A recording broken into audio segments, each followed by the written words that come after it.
Hello, welcome to episode 57 of The Bitcoin Game. I'm Rob Mitchell. I'm someone who feels sometimes a bit like a Bitcoin maximalist, yet I still really wanted to learn about Amaury Séchet, lead developer of Bitcoin Cash. I like that many of Amaury's opinions seem fairly independent, rather than sticking to a party line.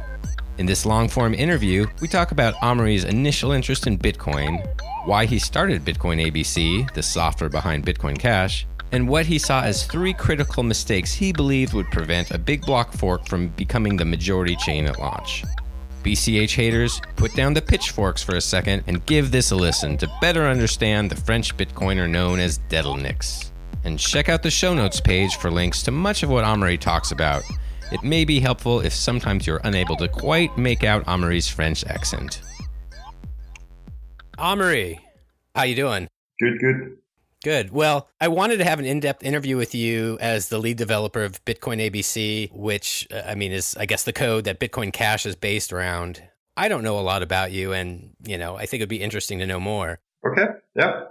I don't know if you want to talk about your life when you were pretty young as a child in any way that relates to programming or... So where I was going to school when I was maybe 9 or 10 or something like that, there was those very old computer in the school, Thomson MO5, and there was BASIC on them. And so I learned to use BASIC on those computers when I was 9 or 10 or something like that. And that was my introduction to programming.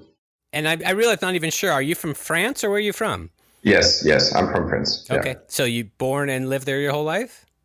No, I'm born in France. All my childhood was in France, but then I lived in many different countries. I lived in the Netherlands. I lived in Denmark, in Japan, in the US for a while as well, and in France. Oh, wow. So what brought you to all the different countries? So I work in programming. There is a lot of opportunity everywhere. I like traveling as well. So I kind of, wanted also to discover a new culture and stuff like that. And when you have a lot of opportunity for work everywhere, it's a good way to just take that opportunity, go work somewhere, and get the good sense also of the culture there. Is there kind of a specific field or industry that you would do your work for? I did work on web analytics quite a bit. So it's all the technologies that allow people that have a website to try to figure out what the user are doing on the website. It's used a lot by either online merchant like Amazon, this kind of people, because they want to know if you have trouble buying stuff or what way of presenting the information to better sales and stuff like that. And it's also used a lot by people that do content online, right? So videos or podcasts and stuff like that, because you want to know, how many people listen to the podcast, kind of what kind of audience you're looking at, this kind of stuff. So I worked on that for a while. I did a bit of a video online also in the early days of video online. I did various stuff. I ended up getting at Facebook at some point. This is where I got to Japan. So at the beginning, I worked on drawing Facebook in Japan. It involved a lot of customizing products so that they work better for Japanese people who have, different culture, different way of writings and all of that. So you need to, if you want to be successful there, you need to adapt the products. Then I moved to Facebook in the US and I was doing infrastructure. Well, what they call infrastructure, meaning like all the glue layer between the people that do hardcore infrastructure, like databases and stuff like that, and people that build product, which is like all the code that manage all the stuff that you see on Facebook website or Messenger or, Instagram or whatever. I was working on the glue between the two because here you have the group of programmers that want very, very different stuff, right? The people working on product, they want to build as many variations of the product as possible very quickly. They know they're going to kill 9 out of 10 that they build. They just want to throw different stuff at the user and see what user like and what user don't like. And on the other hand, people that work on system like databases or networking or, this kind of stuff, they want to have something very stable because changing anything in there is very difficult. And so I was working between the two, essentially trying to present interfaces to people that build product that would allow them to, iterate very quickly, but at the same time do it in a manner that wouldn't be a huge burden on people that do more infrastructure stuff. Are there specific languages that you tend to use? So this day I work in C++ a lot. So mostly C++ and Hack.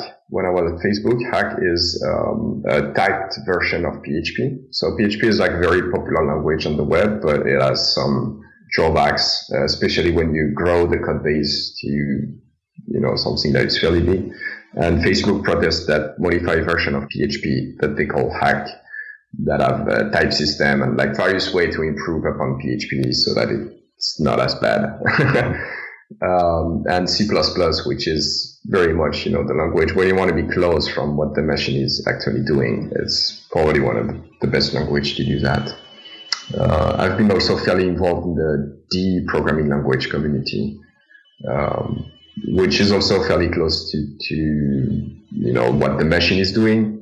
In that sense, it's very close to C++, but it has much less baggage, right? In C++, I think, has been created in the 60s.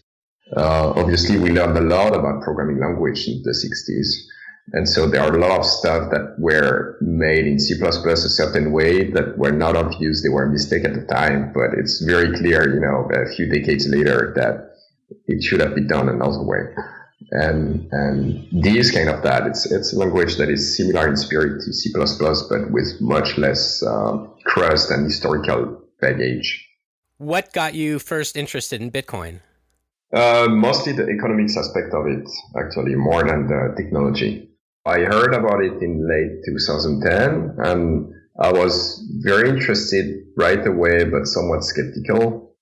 And as time passed, I become less and less skeptical and much more of a believer over time. I think the biggest event that led me to think, it's not just some interesting stuff, but it's gonna get very, very big. It's in 2012 we saw the Cyprus crisis, and where in Cyprus a lot of banks prevented people from getting the money that they had at the bank.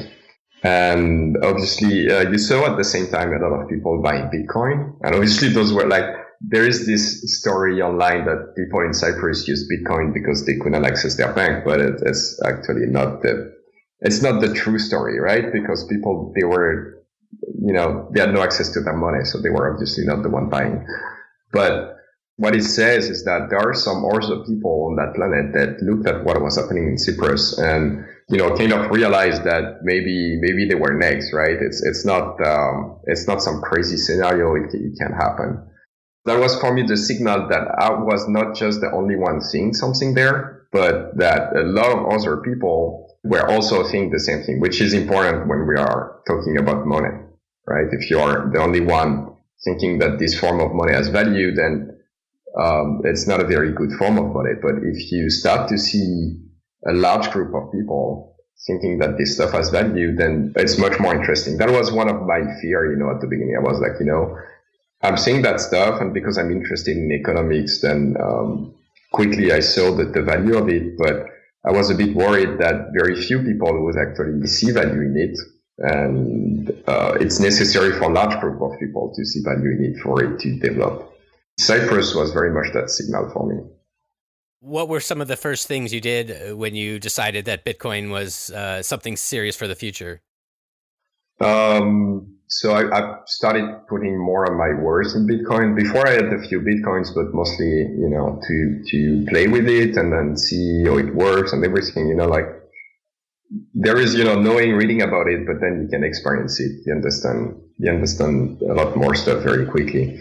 So at this point, I was much more serious in trying to, get to more way of using Bitcoin. Also, because I lived in many different countries, once I was convinced that the value was reliable, I started using Bitcoin a lot more to move money around across country, because anyone that has done that with traditional banking knows that it's it's really bad. And so once you lived in many different countries, right, you end up having, knowing people in various in various places on the planet, and so you end up having to do money transfer across border, which is a huge pain in the ass. So I try to use Bitcoin more for those stuff, and yeah, that was more the first step. I also dug very much hardcore into the technology of it. Before that, I knew, from a high level perspective of the technology work, but there is a ton of detail that you want to know. This is also when, by digging in those details, I discovered about the block size limit. And I remember actually going online in Paris Bitcoin community at the time and asking about it, because it was already clear to me in 2012, even though we were very, very far from the limit, that it would be very bad for Bitcoin if you ran into it. And so I asked at the time, but at the time everybody was like, oh yeah, we're going to remove it way before we get anywhere close to that, which obviously did not happen that way, but it was, it was the spirit of the time.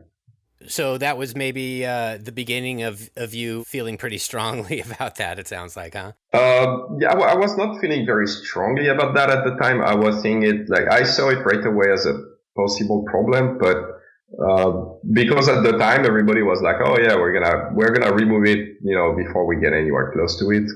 It was very much a non-issue at the time. When did you actually start coding, related to Bitcoin?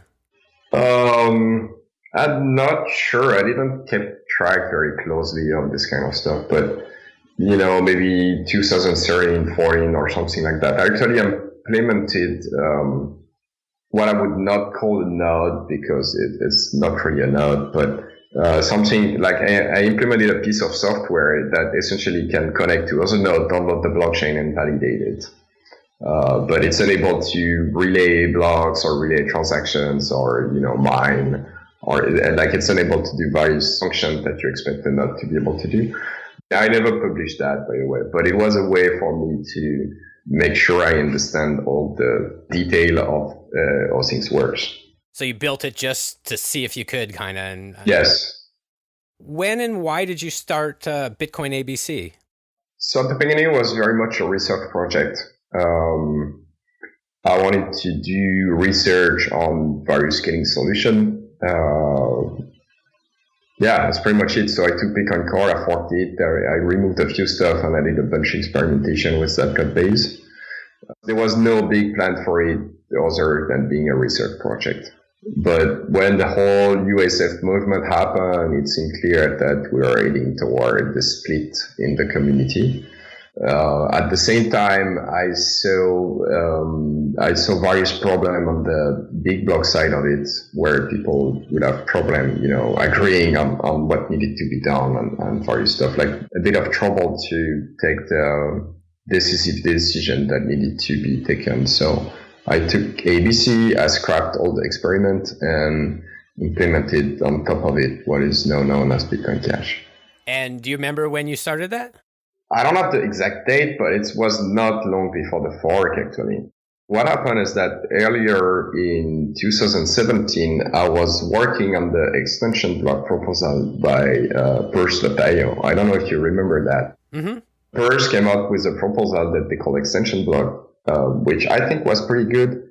It essentially had most of the benefit that SegWit bring to the table without one of the major drawbacks. At least in my opinion, so in SegWit, you change the way things are calculated in terms of block size in such a way that typically, depending on the assumption you make, you expect the equivalent of 1.4 to 1.7 megabyte of transaction that go through. But you have this adversarial case where you can produce a block that is almost 4 megabyte big. And if you want to keep blocks small, like Bitcoin Core wants to do, then that's not a problem, because 4 megabyte is very small by today's computer standards. But if you also want to grow the size of the block, then that becomes a big issue, right? Because say I want to do blocks with a base size of 100 meg, then I have an adversarial case of 400 meg, which is very substantial now. And I get this adversarial case, but I get, 1.4. So the equivalent of 140 to 170 megs of actual throughput. So that seems like to be a bad trade-off, very bad trade-off when it comes to combine that with increasing the block size. But the way Burst did it with extension block didn't have that drawbacks. So it seems to me like a very interesting proposal, and I was working on that. At the same time, there was Bitcoin Unlimited and Bitcoin XT that were trying to put together something to fork a big blockchain, but they had trouble to agree on various details of the spec, and there was essentially a lot of trouble there. So I was looking at that from the sideline, and at some point I realized, okay, it's not going to happen by August 1 like we wanted to do. And it seems that the USF people are very committed, so this extension block idea is maybe not going to pan out. So at this point I dropped everything and started working on it. And it must have been late April, early May, something like that. I met you at the Future of Bitcoin conference in the Netherlands. It must have been just over a year ago. Yeah, it was late July. It was about a month before the fork. So it was really like kind of a big blockers conference, with Jihan and a surprise Craig Wright, Bitcoin Unlimited team, tons of people, like everyone but Roger Ver, seemed like. And I've always wondered, were you guys, when I say you guys, I guess everyone who kind of seems associated with Bitcoin Cash, kind of planning Bitcoin Cash at the time, or trust building, or I've just always wondered about that because it happened so soon after that conference. Yes. Well, not really. We released the first version of ABC that was ready for the fork about the same time as the conference. So the whole plan was more or less set at this point in time. But a lot of people on more of the big block side of the community were not quite convinced. There was Segwit 2x was fairly big at the time still. A lot of people thought it would work. I think like Roger Ver, for instance, was backing Segwit 2x at the time. So there was no, there was like various people going in various directions there. There was no strong consensus that Bitcoin Cash was going to be the thing. I think it happened more when Segwit 2x was cancelled, actually. Because then everybody that wanted bigger blocks essentially converged toward Bitcoin Cash. Gotcha. And I'm just really curious, like, who talked to who? How did it end up being that Bitcoin ABC was to be used for Bitcoin Cash? Like, who were the players? I mean, I assume Jihan, but is there a way to kind of boil that down for me? What happened? Yeah, so we talked with a lot of people. Sadly, I'm not very good. I'm not a very organized person, so I'm not very good at keeping track of what I say to you which day. But in terms of mining, actually, Hypo Yang from ViaBTC was very instrumental because he created. So he's directing ViaBTC, which is a big miner. He also had a ViaBTC exchange at the time that knows it's called CoinX. And because he had an exchange, he was able to put in place a future market. And then with the mining pool, he started mining Bitcoin Cash right away. Those two actions were extremely important, especially the future market one, because then we could demonstrate that there was value. Some people wanted that stuff to happen. And because of that, it was also much easier to go to various people and show the price on the future market and convince them that it would happen. In a lot of respect, other big block implementation were dysfunctional in some way. And so we ended up being ABC that ran the stuff. I don't know if I'm just forgetting or I wasn't in the loop that there was a futures market for Bitcoin Cash before I heard of Bitcoin Cash. Yeah, there was on ViaBTC. And ViaBTC, I mean, they're at least partly owned or invested in by Bitmain. I don't know the detail of those kind of deal though, but I know that Bitmain is an investor in ViaBTC. I don't know much more than what is publicly known on that front, to be honest. Yeah, I didn't expect you would necessarily, but I guess I always wonder, all these smaller companies, like I have no idea if they're fairly under the control of Bitmain or how independent they are. So I always wonder if, I have no idea, but when I hear BTC was interested in mining. I wonder, is that Jihan, but not wanting Bitmain to be hands-on? But I don't know. So Jihan was fairly friendly to the project early on, especially after Segwit 2x was canceled. More or less like Roger, he ended up being very, very public about it. No, I know that ViaBTC and Bitmain don't always agree on everything, so I don't expect ViaBTC to be some kind of puppet company of Bitmain. They have strong alignment on what they want to do and what they want to build, so they are in agreement on a lot of the time. But you gotta remember that even very early on, ViaBTC was much more extreme about growing the block size than Bitmain ever was. So I think it's more or less the inception of the company was trying to get bigger blocks. I don't remember the number of the time, but it was one of the biggest mining pool at the time already. So what was it like for you when this most serious fork of Bitcoin went down and it was your code? Like, what did that feel like? That was a bit stressful, but at the end of the day, everything went well, so it was good. There was, I can't remember the name for it, the emergency adjustment to the... Oh, yeah. So what happened here is like not my first choice. So I was doing the code with someone that called himself Free Trader online. And that person way before this old story led another project called BTC Forks, where they tried to put in place some software to essentially do a minority fork of Bitcoin that would have bigger block, when most of the other efforts in that direction were trying to get a majority chain.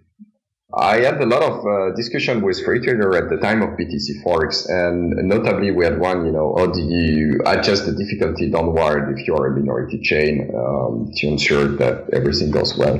And we had discussion about that, and we both agreed that we needed something that adjusts every block. But what happened is that a lot of people in the bigger block community were very opposed to doing something like that. And so that was a very, very tough sell. And this is how the emergency difficulty adjustment stuff came to be. So what happened is that a lot of people were not even willing to admit that we would have a minority chain rather than a majority chain. And so they don't want to change anything there, because if you're a majority chain, then it doesn't matter. It's not required.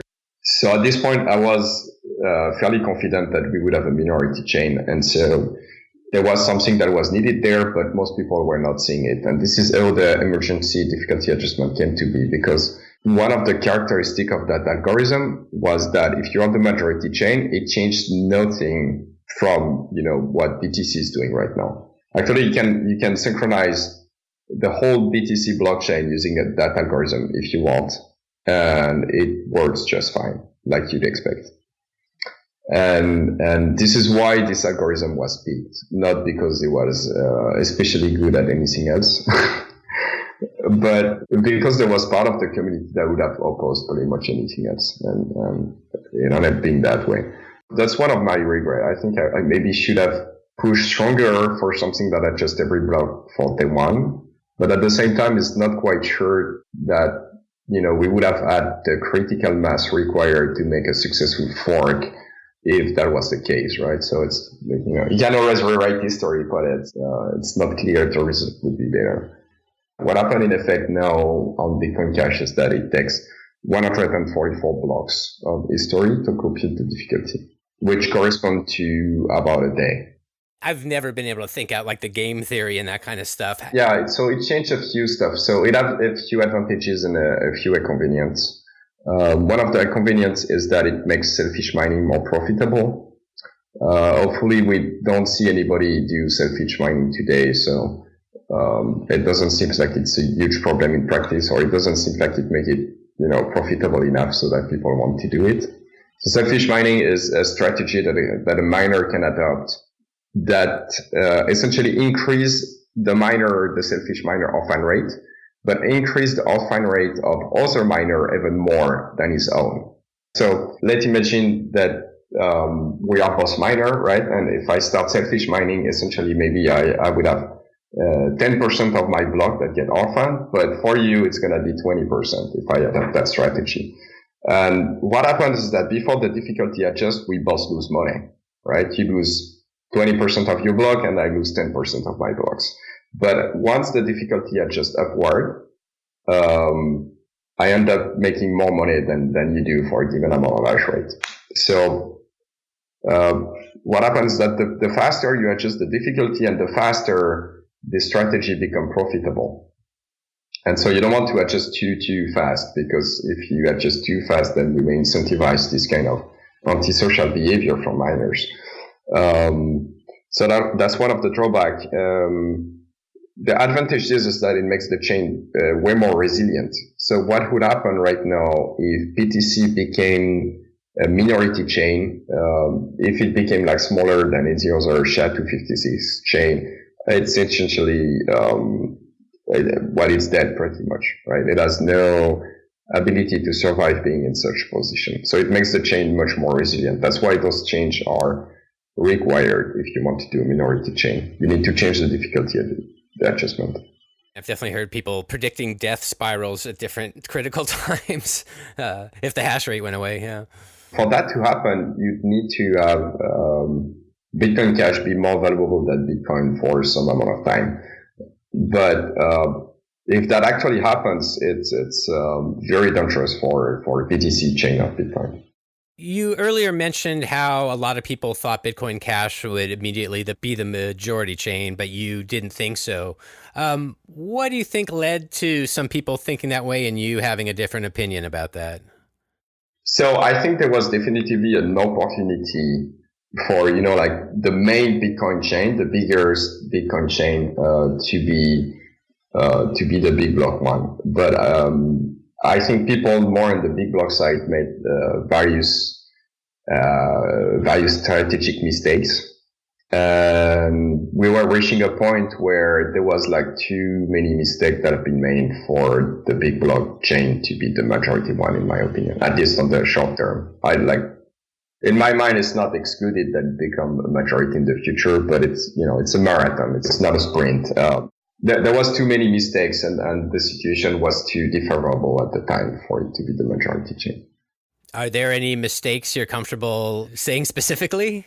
There are several mistakes, but I think one of the very damageable one was that there was a lot of tension between Bitcoin Classic and Bitcoin Unlimited, and they ended up implemented, so each of them were trying to get bigger blocks and stuff, and they implemented a check at some point in time about the number of SICOPs in the block. So let me explain what it is a bit. When you do a transaction, you have a small transaction script that executes for each input that's gonna decide if you are allowed or not to spend that money, right? And most of the time it involves checking an ECDSA signature. Typically, so those scripts can do various operations, but the operation of checking signature are way, way, way more expensive than any other operation that those scripts do. And so to avoid the situation where you craft a malicious transaction that do thousands and thousands and thousands of those signature checks, there is a limit on how many signature checks essentially you can do in a block. And the way Bitcoin Unlimited and Bitcoin Classic implemented that check was consistent up to 1 megabyte, where it was the same as everybody else. But after 1 megabyte, it was different. And so what happened is that when the big block got activated on testnet, they ended up creating two chains. They ended up creating one classic chain and one Bitcoin Unlimited chain because they were implemented that check differently. And so some blocks would be accepted by, one of the client and not by the other. That was pretty bad. It took a lot of work to get that reconciliated because they wouldn't agree on how to, they wouldn't agree on anything. So that was one of the bad stuff, because if you put yourself in the shoe of a miner, you have those people and they don't seem to be able to agree on that stuff. And if they don't, then you risk a chain split and some miner are going to lose a lot of money. It doesn't put yourself at ease, right? Try to put yourself in the shoe of a miner. That's a very bad proposition.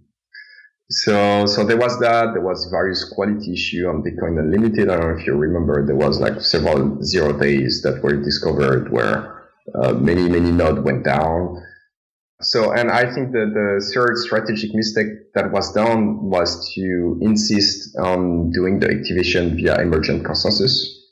The reason is that it's very expensive for miner to activate the big blockchain that way, right? So the way emergent consensus work is that you are going to accept blocks up to a certain size. And if you see block bigger than this, you're not going to accept them right away. But if the chain with bigger block, if you see it growing, then you are going to reorg into that chain. The assumption that Bitcoin Unlimited was making here is that you would have essentially like a new block size that emerged. So if you produce blocks that are too big compared to what most people would accept, then you would be orphaned and you would lose money. But if you produce blocks that are, small enough so that everybody accepts, then everybody would accept it, and that's fine. And the problem with that is that miner need to increase the block size by orphaning a source of block, essentially, which is an extremely costly process. Same thing. You put yourself in the shoe of a miner, it's not a very good value proposition for them. So I think that was the third big strategic mistakes that was done from the big block movement. If these three mistakes hadn't been made, what do you think would have happened with the fork? Oh, I think there was definitively good opportunity to have a majority chain, right? So there was a lot of miner support for a very long time to increase the block size. And Bitcoin Unlimited, even at some point, had more than 50% hash rate, but miners were still not willing to activate it. What would have happened is that if the big block size would have been able to produce some activation mechanism that is more friendly to the way miners operate, they probably would have activated at that point, because there was still, even at that point in time, they had more than 50% of the hash rate. And even though there was various mining tools that were supportive of big blocks, that still didn't, switch their software. My impression, right? I cannot say this is true or not, but my impression is that those miners that were supportive of bigger blocks but haven't switched yet were essentially expecting a better activation mechanism. They don't want this activation. They wanted bigger block, but they don't want it to activate them that way because it's very costly for them. At that point in time, you would have given something to them that would activate much more nicely. They would have run it. And so what would happen is that because there is no difficulty adjustment, the minority chain would have died extremely quickly. So we would have big block Bitcoin by now if that had happened. At least, you can rewrite the past. You can never be sure, but that's what I think would have happened. And I mean, I've always assumed if the hash rate really plummeted with BTC that people would try to come together with some emergency, difficulty adjustment on that chain. I mean, you agree with that? I don't know if it would work, but... That's possible, but at the same time, the BTC chain seems to have a culture that strongly opposes a hard fork. And there's no way you can do that as a soft fork. Sure. So if you are willing to hard fork, then to save that chain, why wouldn't you use, some other chain that is a hard fork? It doesn't make a lot of sense. Interesting. Well, I guess part of it's always seemed to me that a bit of it's been a control issue aside from wanting big blocks. And I guess I could see people who just believe in Bitcoin Core wanting to stay with Bitcoin Core and create another fork. But I don't know if that's true, but that's kind of my sense. I don't know. I see a lot of people. So people like Jimmy Song, for instance, says that if you opt for it, then you are not Bitcoin anymore, right? So once you do that, it's very difficult to do that emergency hard fork. Plus, it's not clear. There are various people in the BTC community that think that if you are going to do hard fork for proof of work, then you should change the algorithm to break existing ASICs. Essentially, they see the way ASIC mining developed as a bad feature of Bitcoin, not as a good one, and so a lot of people would like to break that if they were to do a hard fork. But I would also expect a lot of other people in the BTC community to oppose that. So I'm not sure they could agree on something quickly enough. Maybe you'll see several subchain emerge of that rather than one unified one. So when you say a lot of people want to change the proof of work, I mean, I'm familiar with like maybe two that I see in my Twitter feed, but are you familiar with really a lot of people? Well, I see a lot of people complaining about ASICs and wanting to do something about it. It's very difficult from watching online how much of it is astroturfing and how much of it is actual support from the base. So there's a lot of noise around that.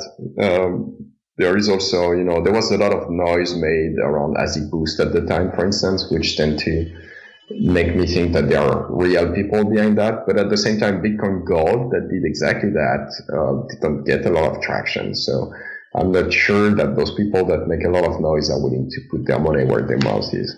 My take is just that people feel Bitmain kind of has a monopoly and they'd like to break that, but going to a whole new proof of work seems pretty extreme to me. Yeah, I think it's rather dumb, to be honest, because like if you want to go on that front, you could also say that Intel has a monopoly on Bitcoin, right? Because like 90% of the node run into some Intel CPU. But the truth is you buy an Intel CPU from Intel and then you run whatever you want on it. And same wise, you can buy some ASIC from Bitmain, and then you mine whatever chain you like with it. Bitmain is not, telling you what to do with their ASIC; they're just selling it to you. So I think this whole stuff doesn't make a lot of sense. I guess to me the concern is not if they just sold the ASICs, but that they use their ASICs also. If they want to use their own ASICs to mine whatever they want, it's their, it's their choice to do so. I don't think it's anyone's business to tell them what to do with their own stuff. True, but I could also see it making people nervous. You could say the same thing with Bitfury, for instance, that uses ASICs only to mine Bitcoin Core and also does a lot of analytics and work with government to de-anonymize Bitcoin stuff. It's kind of scary as well, but at the same time, they invested in those mining farms. It allowed them to collect various data better than other people would, and they are leveraging that. It's their mining stuff, and they are doing whatever they want with it. It's the free market. People are doing their business, and you may not like it, but if you don't like it, then just don't do business with them. And that seems to be one of the tensions that, trying to keep things, I guess, decentralized so no one party has too much power, even if they don't want to do something, maybe a government pressures them, versus everyone wants a free market also. It seems like there's some economies of scale, and next thing you know, one player gets dominant. And I don't know the answer, but you can see how those things would kind of bump up against each other. Yeah, but what we've seen in the mining space is that actually the variety of people being involved in that space has increased over the past, say, 2 years or so. I don't know if you remember, but at some point there was Nyash.io that even got more than 50% of the hash rate, and they just disappear within months after that because everybody got scared, everybody left, and that was it. You see there that the community is able to react the right way when some actors become too big. There are more pools right now than there was 2 years ago. I always wonder, how much is just, hey, let's name a new pool that we own both pools. But, and again, I don't really know that much about the details, but that's just as my gut reaction. How do you really know, these three different pools aren't really, Yes, it's difficult to know. At the same time, that so the system is, economic as much as it is technical. And, especially because of ASICs, you need to have a lot of capital expenditure to even being able to begin to mine, right? So, and you want your mining to be profitable on an extended period of time so you can recover the cost of the ASICs. And as a result, miners have a very strong incentive to make sure that the coins remain valuable.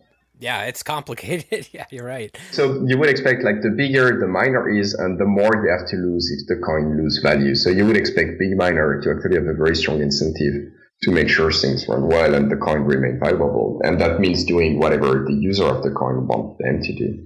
I mean, I hear a lot of people, Craig Wright always says miners have control. It sounds almost like you just said the users have control. I mean, everybody has their own control. Yes. And it's very complicated. I disagree with Craig Wright on that front. Miners provide a service to the network by extending the chain and providing security and also, immutability to the chain.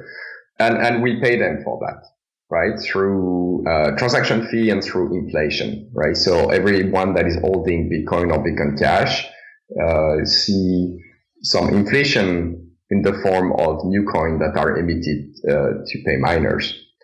And there is also transaction fee.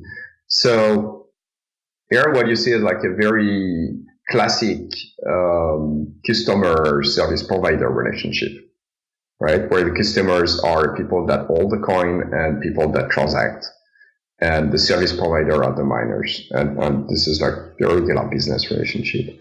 I tend to agree. The Bitcoin Game is sponsored by BTCKeychain.com, probably the most well-known Bitcoin keychains in the world. Get your own, just go to BTCKeychain.com.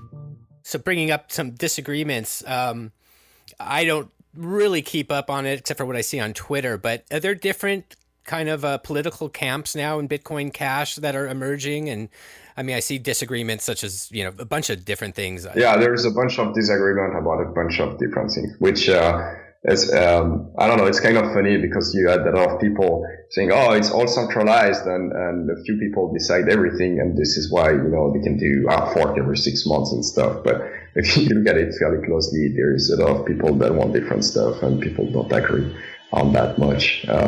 Are you familiar with the Cathedral and the Bazaar? Mm-hmm. It's a writing from Eric Raymond's, if I'm not mistaken, where he described how open source software is developed, contrary to most, software produced by company. Software produced by company, they tend to have a plan and then they design how the software is going to work and everything, and then developer make the software after the plan, and then you add some quality assurance and stuff, and you have this kind of cycle where open source software is a lot of people coming together because they have some common goals, but they also have goals that don't align perfectly, and each of them is building the software in their own way, and it creates this huge bazaar that you would expect is completely inefficient and wouldn't work. But actually what we see in practice for software is that it works fairly well. And now we have many open source software that work that way, that are pretty big and successful.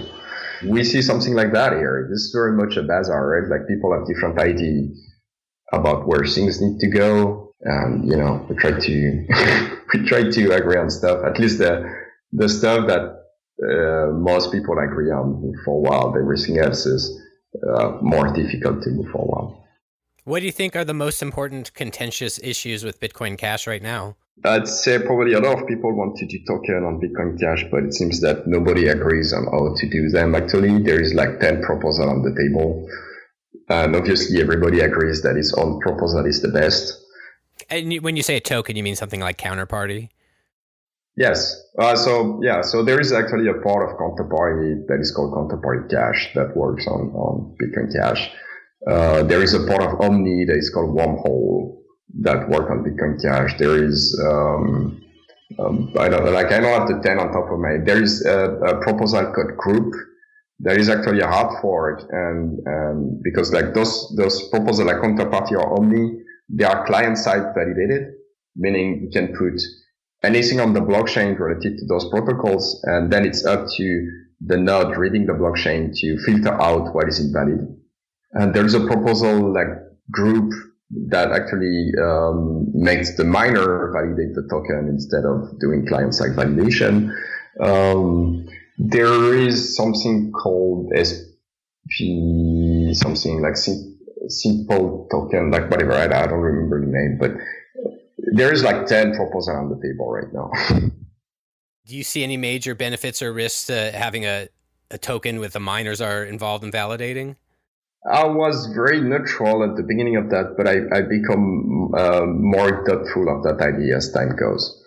The reason is that token doesn't have the same trustless characteristic as Bitcoin itself has, or being Bitcoin Core or Cash or whatever, right? Or even on some other blockchain. But you have the native token of the blockchain that is born in the blockchain, and so everything you need to know to understand that token is in the blockchain.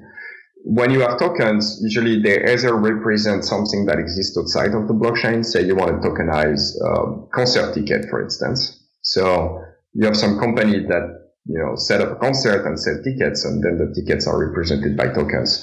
Or you have tokens that have some utility. You're reading them to use some service or to interact with some company. And in both cases, you trust whoever emitted the token or whoever is supposed to redeem the token to some extent, right? So if you have concert tickets that are a token, then you trust that first those tokens actually correspond to an actual concert ticket that exists somewhere. And you trust that there are going to be some reconciliation mechanism. So you have an authority that needs to be able to do that in case, what is on the blockchain start to not match with the reality. Say, for instance, the company that emits get one of these key hacked and someone emits 10,000 new token, right? So now you have 10,000 new tickets that don't correspond to any place in the concert hall, right? So you need a way for the company that emit the tickets to say, okay, those tokens, this is actually someone that hacked us and they don't really exist. And they need to invalidate them. So in case where it represents something that exists in real life, you need to have some kind of arbitration mechanism to be able to reconcile the outside world and what exists in the blockchain. So they cannot be trustless in that case. And the other case where you have a token that has some utility to interact with some service, say you have share in the company on a regular basis, the company send dividend to whoever owns the shares. You're still trusting that this company is going to recognize those tokens as its share, right? If the company decide that no, they don't want to use, say they have token on Ethereum, they don't want to use Ethereum, they want to use some solution on Bitcoin Cash. So the one that are on Ethereum are dead, and the one on Bitcoin Cash are the one that counts now, or vice versa. And so in all those cases, you don't have a token that is completely trustless. You have a token that that operation and value depends on some actor. And so the whole economic property of that token are very different from the native token from the blockchain. As a result, I don't see as much value as having them validated by the miners, because it just doesn't fit in the economic incentive of the miner. You want the miner to validate the token native to the blockchain itself, because they are paid using that token for the service they provide, right? So this is very important for the whole economic system to work, that this is done that way, but it doesn't seem to be important for third-party tokens. So it boils down to economic incentives with the miners, you're saying? Yeah. Would you be willing to venture your best guess on what's going to happen with Bitcoin Cash over, say, the next 1 or 2 years? So what we're seeing right now is a lot of adoption, which is good. That's the goal.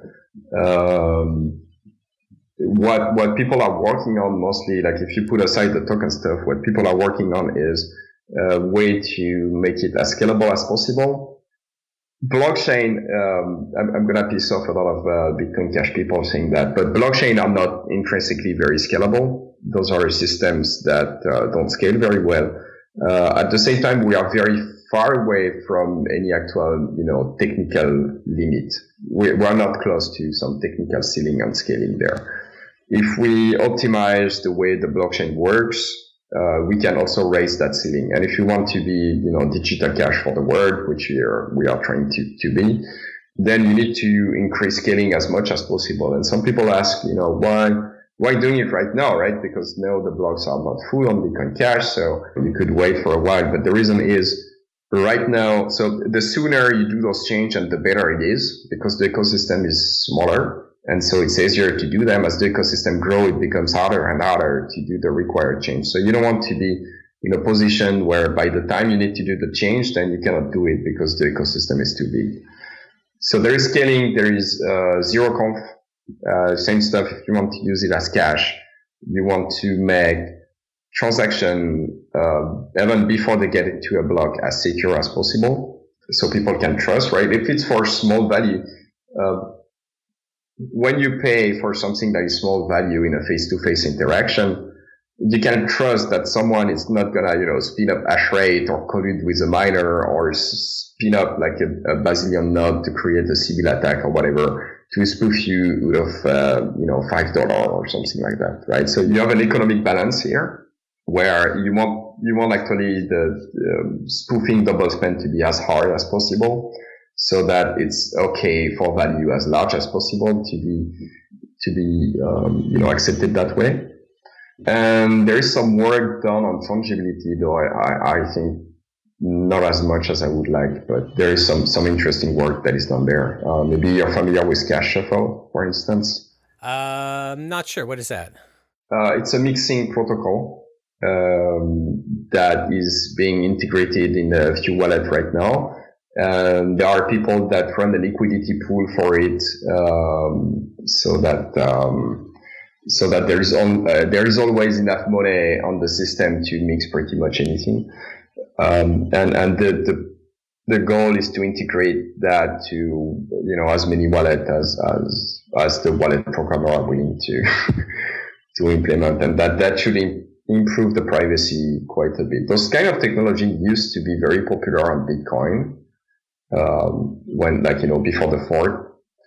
But when block got full, then it became very expensive to use those kind of technology because of very high transaction fees. So it lost a lot of traction at that time. And this is kind of damageable, right? Because that means that the privacy on the chain are extremely damaged because of that. Sure. Okay. So, how about contentious forks? Do you see any contentious forks in the next 2 years? I don't know. You tell me. I sure don't know. I can't tell the way some people talk on Twitter, but so you don't have any insight on that, no?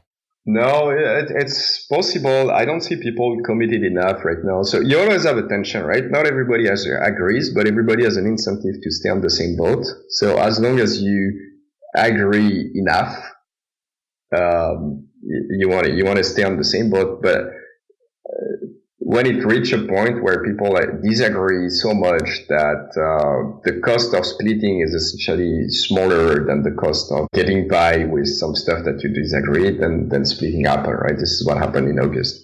I don't think we're quite to the point where this is the case on Bitcoin Cash, but 2 years is very long in that space. Sure, yeah. So it may happen in the next 2 years, I don't know. And I believe I've heard you say something that's kind of different than a lot of people on Bitcoin Cash side, that you don't really seem to be opposed to the concept of like payment channels, Lightning, layer 2 solutions. Is that correct? Yeah, I think actually those are great technology, which maybe is something a lot of Bitcoin Cash people would disagree with that maybe. But here is the thing. Those technology were sold to people as a scaling solution, and I think they are a very poor scaling solution. But they have very good characteristics. Like there are some use cases that they do very, very well, even better than on-chain transactions. Say everything that is micropayment, for instance, you can do instant micropayments very well with technology like Lightning. You can do stuff like pay-as-you-go. Say the typical pay-as-you-go stuff would be when you put gas in your car. You fill your car with gas, and you see, as the gas is put in your car, there's the price on the pump that increase. And the way it's done usually with credit card these days is that the pump is going to make an authorization on your card for maybe $150 or some amount that they estimate is going to be larger than the amount of gas that you take. And so those funds are locked temporarily on your account. It's not like you still have them, but it's very much like a time lock for coins, actually. Yeah, you still have them, but you cannot access them. They are reserved to pay for your gas. And when you finish to put gas in your car and you go away, then the actual amount is sent to your bank, and your bank does the settlement typically during the night. It's transparent to most people, but it happens sometime where put gas several times in your car during the day where you can reach the withdrawal limit or whatever on your card. That happens sometimes if you do it a lot. So you would like to have a system where you just pay as you go, right? And you leave the station gets the money that you put in your car and not a cent more, and you don't have money that is locked away until the night for the bank to do its stuff. So payment channel could solve this kind of use case. Also micropayments, maybe, other stuff that we haven't thought of yet. But it's not a very good scaling solution because you can do a back to the envelope calculation, right? If you want to do normal payments through that network, the amount of liquidity you need to have locked in the network become absurd very, very quickly, right? We are talking about tens of billions of dollars to support a few million users to do payment up to a few $100 reliably. It's completely absurd, and it's not like it's the scale of Bitcoin right now. It's not any bigger, and you already need to lock tens of billions of dollars to be able to do that. So it's not a very good general purpose scaling solution, and I think this is where a lot of the bad blood behind those technology come from. I hadn't heard that exact point about how much money would have to be locked away, I guess, to provide the liquidity for the channels, but that's an interesting point. What do you think of ideas like Memo.cash running on Bitcoin Cash? What do you think of that type of project? I don't think much about it, to be honest. But this is what is great, right? You have this blockchain and people can use it to build various stuff. And maybe some of the stuff are going to work, some of the stuff are not going to work. And it's just fine, right? Like the fact that people can experiment and do stuff without asking anybody's authorization to do so, I think is great, because it's very difficult to predict what is going to be successful or not in the future. And so I'm glad that people are doing that. About Memo.cash specifically, I don't know myself if it's that great, but it seems that some people are very happy with it. So I'm happy for those people. I'm not a big user myself. I guess I meant more just the idea. I mean, I don't know exactly how it works, but I assume every single post requires a Bitcoin Cash transaction. Is that right? Yeah. So they have a protocol that is based on AppReturn. So AppReturn is a way to embed data in the blockchain. And so you can use the AppReturn stuff to embed what amounts to tweets, essentially. And this is what Memo.cash is doing. So you can do special transaction that have some special information in there that essentially say, okay, I'm a Memo.cash transaction, and here is what I'm tweeting. That creates something that is like Twitter, but there is absolutely no way to censor any of it. It seems interesting to think if it ever got really huge, how many transactions that would take and what would happen. But tweets are fairly small, so on that front, it's not that big of a deal. Obviously, if you were thinking about more something that is more Facebook-like, say for instance, than Twitter, that would probably be more of a problem, because when you start sharing images and stuff like that, it's become much bigger. But you can also use some of the existing technology for storage, like IPFS, for instance, and store commitment in the Bitcoin Cash blockchain. So your shared post commitment never goes away, but you don't need to store everything in the blockchain. The blockchain is not the most efficient storage mechanism ever. But some people like the idea of storing everything in Bitcoin Cash, right? Yeah, some people want to do that, but they're gonna realize quickly that the economics of it, if you could buy, storage on, say, Google Drive or, Dropbox or whatever also service provide that, for much cheaper than cramming stuff in the blockchain. So the blockchain is very good at being very difficult to change, right? At very, very high level of integrity. If you want to change anything in the blockchain, you need to do proof of work and everything, which is extremely expensive. And so you have an extremely high degree of integrity of everything that is in the blockchain. So where you get a lot of benefit is not putting the data themselves in the blockchain, but putting a commitment. If the data are small, maybe you can put the data directly, because you don't win that much by putting a commitment. But even if the data are big, you can put a commitment in the blockchain and guarantee the integrity of whatever that was. And there is probably a lot of value there. Not being very technical, just storing data on the blockchain didn't make sense to me either. But yeah, but storing small amount of data, you can store a commitment. So a commitment is a proof, essentially, that a document is the way it is and it cannot be changed. And it existed at a certain point in time because there is a commitment in the blockchain at this point in time. So say we have a contract, the two of us, and we want to make sure that in the future, like, you cannot cheat and I cannot cheat, like, by changing the contract. We want to make sure that this contract is the way it is and not changed. We can store a commitment of that contract on the blockchain, and then at any point in time, we can verify that the contract that we have create the same commitment as the one that is in the blockchain. And so we can know cryptographically that it hasn't been modified. And you cannot use that for censorship resistant as well, right? You would do post. Well, you can prove that you made that post at that point in time, and nobody can, make that disappear in any kind of way. Are on-chain transactions overkill for micropayments? It's a whole question of economics. There is a value under which this is not the ideal situation, like this is not the ideal solution, but it's very hard to tell what this value is actually very precisely. And I'm sorry, I didn't want to get into any major Bitcoin versus Bitcoin Cash, but I just had to ask that one. No, but it's clear that processing a transaction, for instance, does not cost several euros. Right? It costs a bit of bandwidth, a bit of CPU to verify the signature, and a bit of database access to store, remove the inputs, store the outputs. So like the update on the UTXO set. This is a kind of operation that a lot of services are doing all over the place. Actually, for the main reason for the fee right now, because the block reward is still very high, the main reason for the fee right now is more of a spam protection mechanism than actually a way to pay the miner for the service they are providing.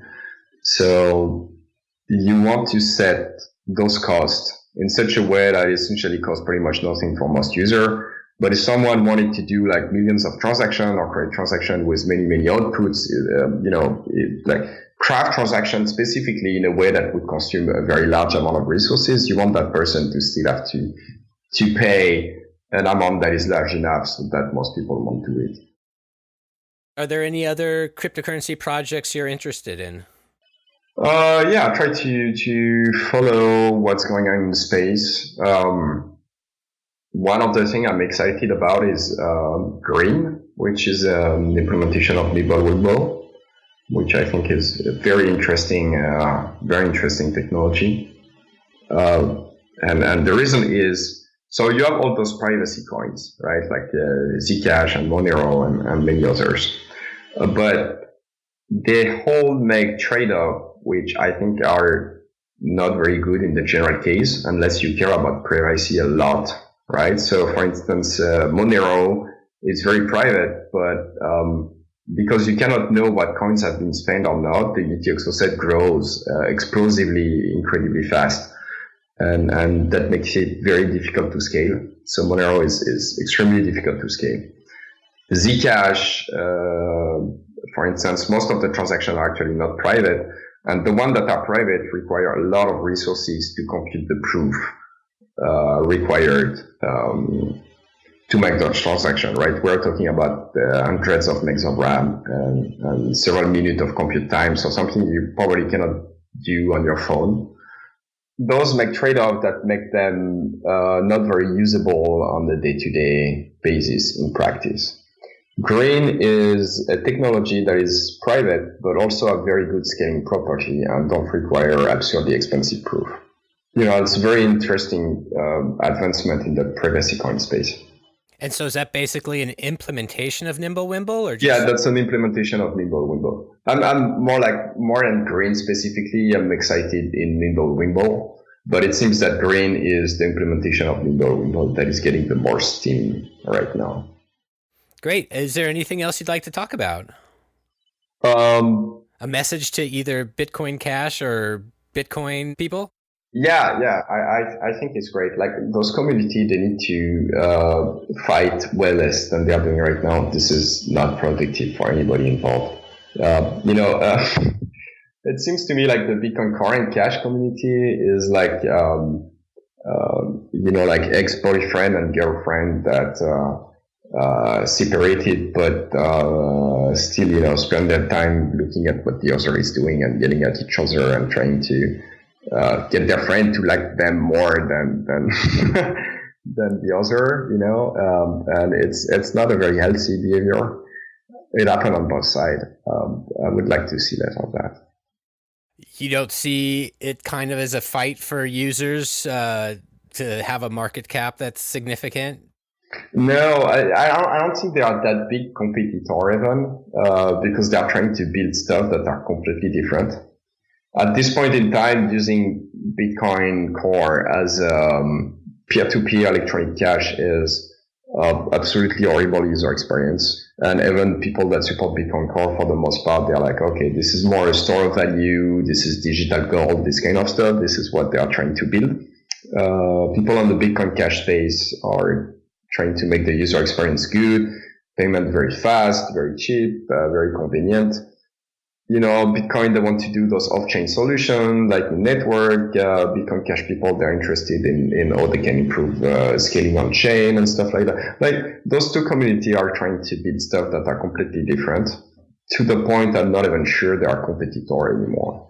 I'll be honest with you. I mean, I've always leaned toward the Bitcoin Core side, and I can't explain it, but I feel threatened by Bitcoin Cash, just on a emotional gut level, and feel more comfort. When there was like the hash rate bouncing around and stuff in the early days, it was kind of freaking me out. And even though just for mostly security reasons, I didn't want to mess with trying to separate wallets I've been holding and cash out of Bitcoin Cash or anything. So I held 99% of the Bitcoin Cash I held during the fork. But for some, just emotional reason, I feel more comfortable seeing the Bitcoin Cash price in Bitcoin going down. So nothing personal, but so I don't know how much is just the tribal, team sports mentality or what. But I'm not someone who bashes Bitcoin Cash, but I still really favor Bitcoin for whatever reason. Yeah. I understand that. And I think what you're describing is definitely like this tribal aspect of it, where you feel attached to whatever your tribe is. And this is something that is very natural for human to do. At the same time, that's a bad way to manage investment. Because essentially it's very emotional. You want to detach yourself from investment. I would say, you probably actually did the right thing, right? So if you prefer Bitcoin Core, but at the same time you feel that there is somewhat of a threat from Bitcoin Cash, that means you are, not 100% confident in your position, then you want to hedge your bet, right? And so, keeping both seems like the right, the rational decision in that situation. Well, I'm huge in the hedging, so because I don't feel confident in any of my decisions. So that's a nice middle way to do it. Great. So, anything else?